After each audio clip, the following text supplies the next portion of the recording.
பெரும் மூத்த தோழர் சீனிவாசன் அவர்களே மற்றும் மாநகர மாவட்ட செயலாளர் தோழர் மரியாதைக்குரிய அன்பிற்கினிய நண்பர் மணிகண்டன் அவர்களே, அன்று முதல் இன்று வரை ஆட்டோ தொழிலாளர்களுக்கு ஒரு வழிகாட்டியாக இருக்கக்கூடிய பக்ருதீன் பாபு அவர்களே மற்றும் பல்வேறு பகுதிகளிலிருந்து இங்கு வந்திருக்கக்கூடிய அந்தந்த பகுதியினுடைய பொறுப்பாளர்களே, அங்கே ஓட்டக்கூடிய உறுப்பினர்களே மற்றும் பையம்பட்டி, தூரமுருத்தி, மணப்பாறை, புத்தானத்தம் ஆகிய பகுதியிலிருந்து வந்திருக்கக்கூடிய தோழர்கள் அவர்களே மற்றும் அன்பிற்கினிய தோழர் சாகுல் அவர்களே, அன்பிற்கினிய நண்பர் ஐயப்பன் அவர்களே, இந்த கண்டன ஆர்ப்பாட்டம் என்பது ஏன் எதற்கு என்ற கேள்வி இப்பொழுது மக்கள் மத்தியிலே இருக்கு. இந்த மாநிலம் தழுவிய கண்டன ஆர்ப்பாட்டம் என்பது ஒரு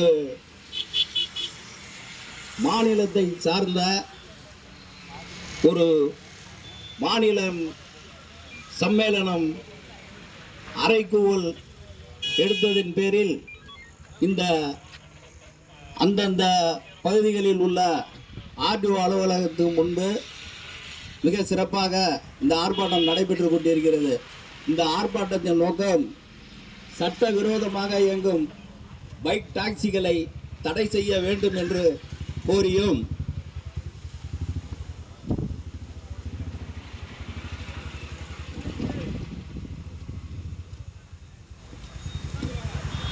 ஒன்றிய அரசு புதிய மோட்டார் வாகனத்தை திரும்ப பெறவும் 10 வருடம் சிறை 7 லட்சம் அபராதம் விதிக்கும் நடைமுறையை கைவிட கோரியும் அநியாயமாக ஆன்லைன் என்ற பெயரில் ஏதோ திருட்டு கும்பலையும் கொள்ளை கும்பலையும் பிடிப்பது போல் அபராதம் விதிக்கும் போக்குவரத்து காவல்துறையையும் ஆட்டோ மற்றும் மோட்டார் தொழிலாளர்களுக்கு வரி இல்லாமல் மானிய விலையில் பெட்ரோல், டீசல், கேஸ் வழங்கிடவும் தமிழக அரசு கேரளாவை போல் ஆட்டோ செயலியை உருவாக்கவும் ஆட்டோ தொழிலாளர்களுக்கு பாதுகாப்பு,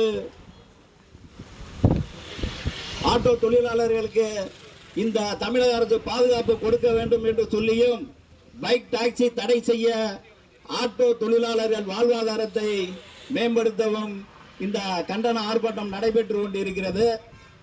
இந்த கண்டன ஆர்ப்பாட்டத்திற்கு தோழர்களே, இன்றைக்கு மற்ற தொழிலை விட இன்னைக்கு ஒரு வாழ்வாதாரத்தை உயர்த்துறது ஆட்டோ தொழிலாளி தாங்க. எப்படின்னு கேட்டீங்கன்னா, ஒரு ஆபீஸுக்கு வேலைக்கு போகணும்னா அவங்களுக்கு அந்த பஸ்ஸை போட்டு போறதுக்கு உள்ள டைம் இல்லைன்னா கொண்டு போய் விடுறோம். ஆனால் எங்களை எடுத்துக்கிட்டீங்கன்னு சொன்னீங்கன்னா, இன்றைக்கு எங்கள் குடும்பத்தில் சாதாரணமாக ஒவ்வொரு ஆட்டோ டிரைவருக்கும் மனைவி, கணவர், குழந்தைங்க இப்படின்ட்டு ஒரு 5 பேர் இருக்காங்க. எல்லாருமே வாடகை வீட்டில் தான் வசிக்கிறாங்க.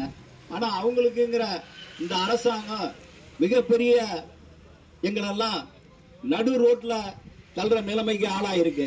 காரணம் என்னன்னு கேட்டீங்கன்னா, இன்றைக்கு கல்வி, மருத்துவம், குடும்ப செலவு, வாடகை, இது மாதிரி பெட்ரோல், டீசல், வண்டியோட மெயின்டெனன்ஸு இதெல்லாம் நம்ம பார்க்கும்போது